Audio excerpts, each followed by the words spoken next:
All right, so this is a, I believe it's called like a mug stand or a mug tree. I'm gonna call it a tree. That I got at an estate sale, and it was wood, and I sanded it, primed it.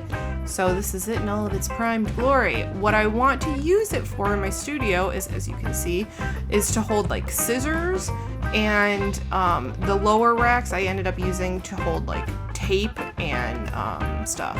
So I originally I want to be really honest before we start, is that I thought that I was going to trash this footage. I thought for sure I was just going to, like, it was going to be so bad, because this is really awkward. It's really tall and skinny, and so like holding it and painting it was challenging to try to keep it in frame.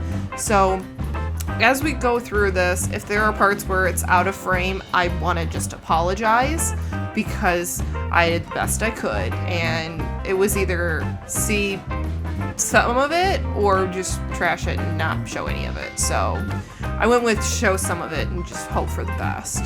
So because there are 6 arms to this mug tree, I decided to go with rainbow, because there's one for each color of the rainbow.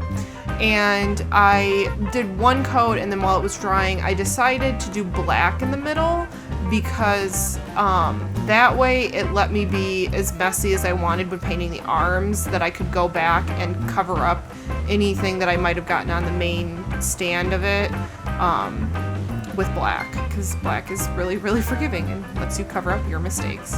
So I'm going in and I'm doing a second coat of paint on each arms. If I was smart, I would have done the arms and the base at the same time, so then there was less cleaning off the brush in between. But I don't think I could have done that, because I had to hold the base to get all of the parts of the arm.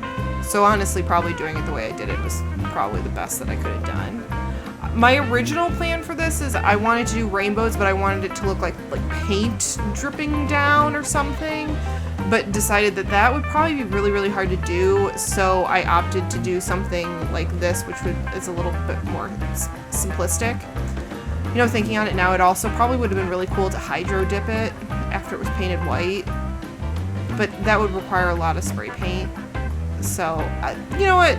I think what I did was good, and it worked out for me.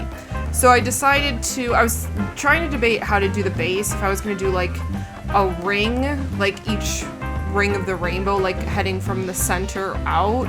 But then I was like, I'm not good at making straight lines or even perfect circles. So instead I decided to make this kind of like more like a color wheel, but with wavy lines, because again, I'm not good at making straight lines. And I'm actually pretty proud of this, because I did not sketch out any lines before I started to make sure that I had enough space for each section. I just kind of winged it, and it actually didn't turn out horrible.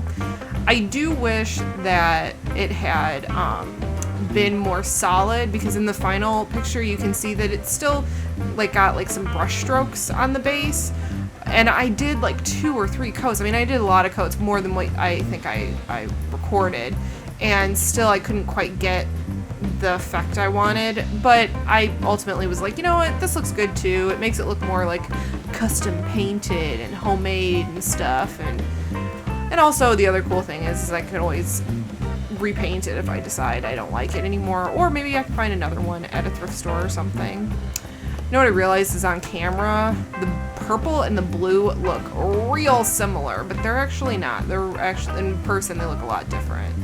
So at this point, I'm just going back in and filling in the spots around the arms of the tree to just fill them in with black. And this I didn't get on camera, but I'm at the end, when I was all finished with this, I ended up spraying it with matte Mod Podge to seal it in, to keep it hopefully from chipping and wearing too badly. So only time will tell if that actually helped or not. And then I decided to do a black edge around the base, again, because it's forgiving, so I could clean up the edges of the color wheel base. And I actually think it turned out pretty good. You can see I got paint on my table because I was being impatient and wanted to do it all in once, and was like, I don't care if I get paint on the table. I also got a little teeny dot of black paint on the yellow arm too. And at the time I was like, no, but then I was like, I'm the only one that's gonna see it. It's fine. So I think it turned out pretty good. I can't think of anything I would like really change about it. I think I like the way it turned out. This is the finished piece. I ended up taking the tape instead of putting it on top like I have it in the picture. I put it on the sides, on the lowest ring, because I didn't have any scissors small enough to like fit down there. So I put tape down there and masking tape and stuff. And this is a little glimpse of my studio. So if you liked it, you know, give my video a like. Comment down below if there's anything else you want to see me paint or make. And, you know, if you like what you see here, give me subscribe. I don't know, this is stuff I make. This is me making stuff. Hope you enjoyed it. I don't know. Bye.